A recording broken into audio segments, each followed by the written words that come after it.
वैसे जरूरी नहीं है, लेकिन वीडियो को लाइक या फिर डिसलाइक कर दिया करें। मूवी की स्टार्ट में हम एक मॉडर्न दौर की विच को देखते हैं जिसका नाम इवा होता है, जो कि अपनी बाइक से दो विचेस को मिलने जाती है। अब ये तीनों मिलकर कोई जादू करने लगती हैं। तब उनमें से एक विच कार्ड फेंकती है तो उसे पता चलता है कि फ्यूचर में 3 आदमी आएंगे, जिनमें एक होगा क्राइस्ट, एक होगा येलो स्पंज, एक होगा ग्रीन सोल्जर और उनके साथ एक बच्चा भी होगा। और इन चारों की वजह से ही उन विचेस को एक गुड लक मिलने वाला है। इसके बाद कहानी शिफ्ट होकर आती है स्पेन में, जहां हम एक बाजार में उन्हीं लोगों यानी क्राइस्ट, येलो स्पंज और ग्रीन सोल्जर को देखते हैं, यानी विचेस ने जिनके बारे में बताया था। ये लोग कॉस्ट्यूम पहने हमें दिखाई देते हैं, जहां ये उस बाजार में अपने परफॉर्मेंस दिखा रहे थे। जहां पर गोल्ड की शॉप पर काम करने वाली 2 गार्ड्स सोने की इस दुकान में जाते हैं। अब गोल्ड की शॉप पर पहले से एक बच्चा बैठा होता है। वो बच्चा जोस, जिसने क्राइस्ट का कॉस्ट्यूम पहना हुआ था, वो उसे कॉल करके शॉप के अंदर आने के लिए कहता है। तब जोस अपने साथियों को इशारा करके शॉप के अंदर घुस जाता है और यहाँ वो गन पॉइंट पर उस शॉप का सोना लूटने लगते हैं। तभी वहाँ वो आता है जिसने ग्रीन सोल्जर का कॉस्ट्यूम पहना हुआ था, और जब वो उस छोटे बच्चे को अपने बैग में सोना डालते हुए देखता है तो कहता है कि जोस, तुम इस बच्चे को यहाँ पर क्यों लेकर आए हो? तुम नहीं जानते ये कितना खतरनाक काम है। जिस पर जोस कहता है, ये मेरा बेटा है जो हमेशा अब मेरे साथ ही रहेगा और तुम्हें इसके बारे में फिक्र करने की कोई जरूरत नहीं है। इसके बाद वो लोग सोना लूट कर वहाँ से भागने लगते हैं। तभी वहाँ पर पुलिस भी आ जाती है और इन लोगों पर अंधाधुंध फायरिंग करने लगती है। बदले में ये तीनों भी पुलिस की तरफ गोलियां चलाते हुए आगे बढ़ते हैं। लेकिन जब ये लोग अपनी गाड़ी की तरफ जाते हैं तो तब ग्रीन सोल्जर की जो फ्रेंड थी, यानी जो उस गाड़ी में बैठी थी, वो उस गाड़ी को लेकर वहाँ से भाग जाती है। तब इसीलिए ये लोग रास्ते में जाती हुई एक गाड़ी को रोक लेते हैं और गाड़ी में बैठे ड्राइवर और पैसेंजर को ये लोग गन दिखाकर उस गाड़ी में बैठ जाते हैं और वहाँ से भाग जाते हैं। लेकिन पुलिस अभी भी उनके पीछे पड़ी हुई थी। फिर थोड़ी देर के बाद ये लोग पुलिस को डिस्ट्रैक्ट करके वहाँ से आगे निकल जाते हैं, लेकिन उनके जो बाकी साथी पीछे छूट गए थे, पुलिस उन्हें पकड़ लेती है। इसके बाद पुलिस उनसे इंक्वायरी करने लगती है, जहाँ पर वो लोग बताते हैं कि हम में से कोई भी एक दूसरे का असली नाम नहीं जानता। हम सब लोग ही गोल्ड की शॉप पर मिले थे और वहीं पर उस दुकान को लूटने का प्लान बनाया। दूसरी तरफ गाड़ी में बैठे वो लोग भी आपस में बात कर रहे होते हैं, जहाँ पर हमें पता चलता है कि जोस और उसकी वाइफ का डिवोर्स हो चुका है। इसीलिए अब जोस अपने बेटे की कस्टडी चाहता है, और जो ग्रीन सोल्जर था वो जॉबलेस था, उसके पास कोई काम नहीं था करने को और उसे पैसों की बहुत जरूरत थी। तब ड्राइवर भी अपनी फैमिली के बारे में बताता है। तब जो पैसेंजर होता है वो भी अपने बारे में बताता है कि मैं भी किसी काम के लिए एक जगह पर जा रहा था। अब ये लोग पुलिस से बचने के लिए फ्रांस जाने का प्लान बनाते हैं। ठीक उसी टाइम पर जोस के पास उसकी वाइफ की कॉल आती है। तब बात करने के लिए मोबाइल जोस अपने बेटे को दे देता है। तब यहाँ पर जोस का बेटा सारी बात अपनी मदर को बताने लगता है कि पुलिस हमारा पीछा कर रही है और हमारे पास बहुत सारा सोना भी है। लेकिन इससे पहले कि जोस का बेटा उसे और कुछ बताता, जोस गुस्से में आकर कॉल काट देता है। यहाँ पर अचानक से जोस के बेटे को याद आता है कि उसका जो स्कूल बैग था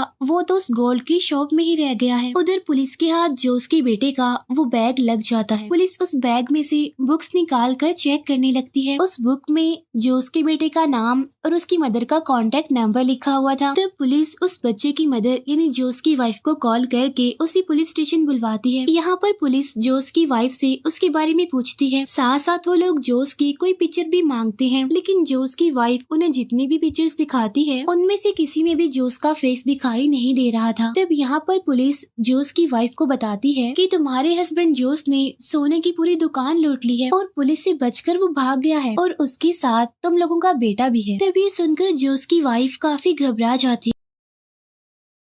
इसीलिए वो पुलिस स्टेशन से भाग जाती है और अपने बेटे को कॉल करती है, लेकिन इस बार उसका बेटा उसकी कॉल रिसीव नहीं करता। तब यहाँ पर जोस की वाइफ जीपीएस की मदद से जोस की लोकेशन ट्रैक कर लेती है और वो भी जोस का पीछा करने लगती है। और जो 2 पुलिस ऑफिसर्स थे, यानी जो जोस की वाइफ से पूछताछ कर रहे थे, वो भी उसका पीछा करने लगते हैं। इसके बाद हम जोस और बाकी लोगों को गाड़ी में बातें करते हुए देखते हैं और पुलिस अभी तक उनका पीछा कर रही थी। तब पुलिस से बचने के लिए ये लोग दूसरा रास्ता लेते हैं हैं और अब ये पहाड़ी के रास्ते आगे बढ़ने लगते हैं, जहाँ पर अब ये पुलिस को पीछे छोड़ देते हैं। इसके बाद ये लोग अपने सफर पर आगे बढ़ते हैं। तब रास्ते में जोस को एक अजीब सी औरत हंसते हुए नजर आती है। फिर थोड़ी देर के बाद ये लोग एक टाउन में पहुंच जाते हैं, जहाँ पर एक अजीब सा काफी पुराना सा एक रेस्टोरेंट था। तब रिसेप्शन पर इन लोगों को एक बूढ़ी औरत मिलती है और वहाँ पर एक बूढ़ा आदमी भी था और ये दोनों भी काफी अजीब नजर आ रहे थे। अब क्योंकि रात हो गई थी तो ये लोग वहीं पर रुकने का डिसाइड करते हैं। जब गाड़ी का ड्राइवर वहाँ पर वॉशरूम में जाता है तो उसे वहाँ पर नीचे से एक अजीब सी आंख घूरते हुए दिखाई देती है। तब ये देखकर वो काफी डर जाता है और वापिस आ जाता है। रेस्टोरेंट में इन लोगों को सूप पीने के लिए दिया जाता है। सूप पीते हुए ये लोग किचन में एक लड़की को देखते हैं जो कि सूप में किसी का कटा हुआ पाँव डाल रही थी। तब ये देखकर वो लोग काफी घबरा जाते हैं और डर जाते हैं। जब जोस का बेटा बाहर खेल रहा होता है तो उसे वहाँ पर अजीब तरह की डॉल्स नजर आती हैं। वहीं पर एक जायंट बूढ़ी औरत की डमी भी थी जिसका मुंह खुला हुआ था। तब जोस का बेटा उसके मुंह में चला जाता है, लेकिन जब वो उसके मुंह में से गिरने वाला होता है तो वही बूढ़ा आदमी जो कि रिसेप्शन पर था उसे बचा लेता है। इसके बाद वो बूढ़ा आदमी जोस के बेटे को रेस्टोरेंट के अंदर लेकर आता है। यहाँ पर वो बूढ़ी औरत उन्हें फ्रांस जाने का रास्ता समझा रही होती है। वो बता रही होती है कि तुम्हें फ्रांस जाने के लिए एक गाँव से गुजरना होगा और जब वो बूढ़ी औरत उस गाँव का नाम बताती है तो वो ड्राइवर काफी घबरा जाता है, क्योंकि वो गाँव विचिस का था जहाँ पर काफी खतरनाक विचिस रहा करती थी। लेकिन वो बूढ़ी औरत उन्हें समझाती है कि ऐसा कुछ नहीं है, सारी झूठी कहानियां हैं, फेक बातें हैं, गाँव में कोई भी चीज नहीं रहती, वहाँ पर आम लोग इंसान ही रहते हैं। इसके कुछ देर बाद वो लोग वापिस से अपनी गाड़ी में बैठ जाते हैं और अपने सफर पर आगे बढ़ जाते हैं। लेकिन जब ये उस गाँव में एंटर करने वाले होते हैं तो वहाँ पर ड्राइवर गाड़ी रोक देता है और आगे जाने से साफ इनकार कर देता है, क्योंकि अभी तक उसे यही लग रहा था कि ये गाँव विचिस का है। और वो उन लोगों को भी समझाता है कि हमें नहीं जाना चाहिए आगे, यहाँ पर सच में विचिस रहती हैं और दुनिया में ब्लैक मैजिक सबसे पहले इसी गाँव में ही किया गया। लेकिन जोस उसकी कोई भी बात नहीं मानता और उसे गाड़ी चलाने के लिए कहता है। तो तब वो ड्राइवर डरते हुए गाड़ी चला ही देता है। अब क्योंकि वो काफी घबराया हुआ था इसीलिए वो एक बूढ़ी औरत को अपनी गाड़ी से हिट कर देता है। और जब ये लोग अपनी गाड़ी से निकलकर उस बूढ़ी औरत को चेक करने के लिए जाते हैं जो उनकी गाड़ी की आगे आ गई थी, तो उन्हें पता चलता है कि ये बूढ़ी औरत कोई और नहीं बल्कि उस रेस्टोरेंट की ऑनर वो बूढ़ी औरत ही है। अब यहाँ पर वो ड्राइवर काफी घबरा जाता है और कहता है, अरे यार ये बूढ़ी औरत तो रेस्टोरेंट में थी, तो यहाँ पर ये कैसे आ गई हमसे पहले, क्योंकि रेस्टोरेंट से यहाँ का डिस्टेंस काफी ज्यादा है और उसके पास तो कोई गाड़ी भी नहीं थी। लेकिन यहाँ पर दोबारा से जोस उसकी बात नहीं मानता और वो बूढ़ी औरत के गले में लटके एक छोटे से बैग को खोलने लगता है। लेकिन यहाँ पर वो ड्राइवर और ग्रीन सोल्जर जोस को ऐसा करने से रोकते हैं। लेकिन इसी बीच वो छोटा सा बैग खुल जाता है और उनमें से कोई राख जैसी चीज निकल कर उनके फेस पर लग जाती है। और जब वो अपने फेस से राख को साफ करके देखते हैं तो वहाँ पर उस बूढ़ी औरत की डेड बॉडी नहीं होती। तब ये देखकर उन्हें पता चल जाता है कि यहाँ पर जरूर कोई खतरा, कोई गड़बड़ है। इसीलिए वो जल्दी से अपनी गाड़ी में बैठकर आगे निकल जाते हैं।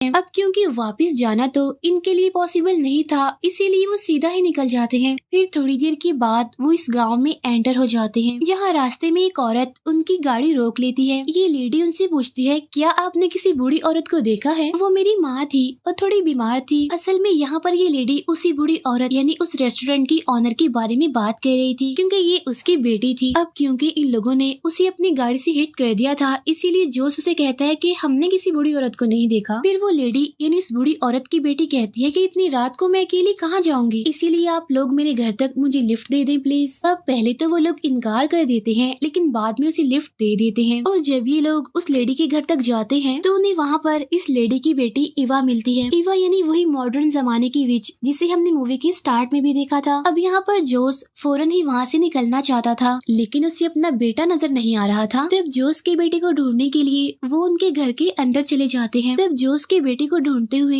ये लोग एक रूम में चले जाते हैं, जहाँ पर ये लोग उसी बूढ़ी औरत यानी रेस्टोरेंट की ऑनर को देखते हैं, जो कि जोस के बेटे को एक बड़े से बर्तन में डाल रही थी। इसका मतलब ये था कि वो बूढ़ी औरत अभी जिंदा है। तब जोस जल्दी से अपने बेटे को उस बर्तन से निकालता है और ये लोग वहाँ से भागने लगते हैं। लेकिन भागने की जल्दबाजी में जोस सोने से भरा हुआ बैग उनके घर में ही छोड़ आया था। तब गाड़ी में बैठने के बाद उन्हें बैग का ख्याल आता है। तब इसीलिए ये लोग बैग लेने के लिए वापिस से उस घर में जाते हैं। जैसे जैसे ही वो लोग घर में एंटर होते हैं तो वहाँ पर वो बूढ़ी औरत और उसकी बेटी जोस और उस ग्रीन सोल्जर को पकड़ लेती है और गाड़ी में बैठे वो ड्राइवर को भी पकड़ लेती है। इसके बाद ये उन सभी को बंद कर देती है, लेकिन जोस का बेटा वहाँ से भाग जाता है। दूसरी तरफ हम जोस की वाइफ को देखते हैं जो उसी रेस्टोरेंट में पहुँच गई थी, जहाँ हम रिसेप्शन पर उसी बूढ़ी औरत को देखते हैं जो कि वापिस से यहाँ पर आ गई थी। यहाँ पर जोस की वाइफ उस बूढ़ी औरत से जोस के बारे में पूछती है, लेकिन वो बूढ़ी औरत झूठ बोल देती है कि मैंने इसे नहीं देखा। इसके बाद जब जोस की वाइफ वॉशरूम जाती है तो वो भी वहाँ पर किसी की आंख को देखती है, इसीलिए वो फौरन ही वहाँ से बाहर आ जाती है। अब जोस की वाइफ जब अपनी गाड़ी में बैठकर वहाँ से जा रही होती है तो उसे अपने बेटे की आवाज वहाँ पर सुनाई देती है। असल में सच में वहाँ पर जोस का बेटा होता है जो अपनी मदर को आवाज लगाता है, लेकिन वो उसे नहीं सुन पाती और उसे देखे बगैर ही वहाँ से आगे निकल जाती है। इसके बाद जोस का बेटा एक दूसरी गाड़ी को रोक लेता है, लेकिन उस गाड़ी में कोई और नहीं बल्कि वो बूढ़ी औरत और उसका हस्बैंड था और यहाँ पर वो लोग जोस के बेटे को पकड़ लेते हैं। इसके बाद जोस की वाइफ भी उसी गाँव में पहुँच जाती है। तब यहाँ पर उसे वही गाड़ी दिखाई देती है जिसके बारे में पुलिस ने उसे बताया था, यानी जिसमें जोस और बाकी लोग थे। तब उस गाड़ी का पीछा करते हुए वो उसी घर में पहुँच जाती है। तब यहाँ पर जोस की वाइफ का पीछा करते हुए भी वो दोनों पुलिस ऑफिसर्स वहाँ पर आ जाते हैं और जब ये लोग उस घर के दरवाजे पर पहुँचते हैं तो देखते हैं कि दरवाजा तो बंद हो चुका है, इसीलिए अब वो विंडो के जरिए घर के अंदर जाते हैं, जहाँ पर वो जोस के बेटे को ढूंढते हुए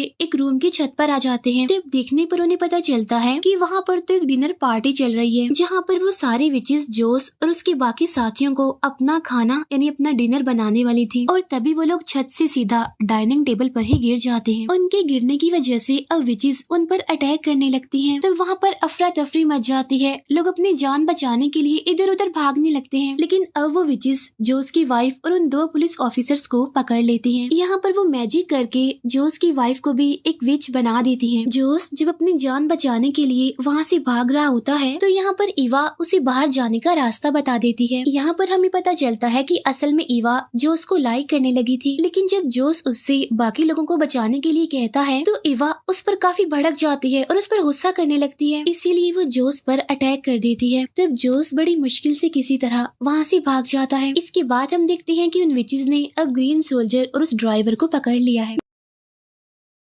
जोस जब वहाँ से निकलने का रास्ता ढूंढ रहा होता है तो उसे वहाँ पर एक बेसमेंट दिखाई देती है, तो तब वहाँ वो बेसमेंट में ईवा के भाई से मिलता है। अब यहाँ पर ईवा का भाई भी जोस की हेल्प करता है और उसे बाहर जाने का रास्ता बताता है और वो ये भी बताता है कि सारी विचेस मिलकर तुम्हारे बेटे के ऊपर कोई रिचुअल करने वाली है, जहाँ पर वो उसे एक जायंट लेडी के मुँह में डाल देंगी, लेकिन अगर तुम्हारा बेटा जिंदा बच गया तो वो इन सारी विचेस का गॉड बन जाएगा। अब ये सुनकर जोस काफी डर जाता है और जब ये दोनों वहाँ से निकल रहे होते हैं तो तभी उन्हें किसी की आवाज सुनाई देती है और ये आवाज असल में एक बॉक्स से आ रही थी जिसे मिट्टी में गाड़ा हुआ था। और जब ये लोग उस बॉक्स को ओपन करते हैं तो उसमें कोई और नहीं बल्कि ईवा थी। ईवा उन्हें बताती है कि जब मैंने अपनी मदर को ये कहा कि मुझे जोस अच्छा लगने लगा है तो मुझे मेरी मदर ने इस बॉक्स में बंद कर दिया। और जब ये जोस के बेटे को ढूंढते हुए एक काफी बड़े मैदान में आते हैं तो देखते हैं कि वहाँ पर ग्रीन सोल्जर, ड्राइवर और एक पुलिस ऑफिसर को बांधा हुआ है। तब एक जायंट लेडी जोस के बेटे को अपने मुँह में डाल लेती है। फिर कुछ देर के बाद जोस का बेटा उसके मुंह में से जिंदा सही सलामत बाहर निकलता है, जिसे देखकर सारी विचेस काफी खुश हो जाती हैं। इसी दौरान जोस का बेटा अपने फादर जोस को देखता है जो कि छुपा हुआ था, इसीलिए वो अपने फादर को आवाज लगाने लगता है और यहाँ पर सारी विचेस भी जोस को देख लेती हैं और वो जायंट लेडी जोस पर अटैक करने लगती है। अब जोस वहाँ से भागने लगता है, लेकिन तभी वहाँ पर ईवा आ जाती है। अब क्योंकि ईवा भी एक विच थी इसीलिए उसकी मदद से वो उस जायंट लेडी को मारने में कामयाब हो जाते हैं। इसके साथ साथ जोस और उसके बाकी साथी भी बच जाते हैं। फिर वो सारे मिलकर उन विचेस पर अटैक करके वहाँ से भाग जाते हैं और यहाँ पर फाइनली वो विचेस के गांव से बचकर वहाँ से भाग गए थे। इसके बाद हमें 1 महीने बाद का सीन दिखाया जाता है, जहाँ पर हम जोस और बाकी लोगों को एक शो में देखते हैं, जहाँ पर जोस का बेटा कोई मैजिक करके दिखा रहा था और अब जोस को भी अपने बेटे की कस्टडी मिल गई थी, इसीलिए सब लोग काफी खुश थे। इसके बाद हमें उस बूढ़ी औरत, उसकी बेटी और जोस की वाइफ दिखाई जाती है। यहाँ पर उस बूढ़ी औरत की बेटी कहती है कि मैं उन लोगों को खुश नहीं रहने दूंगी और इसी के साथ ही ये मूवी यहीं पर एंड हो जाती है। Thank you for watching.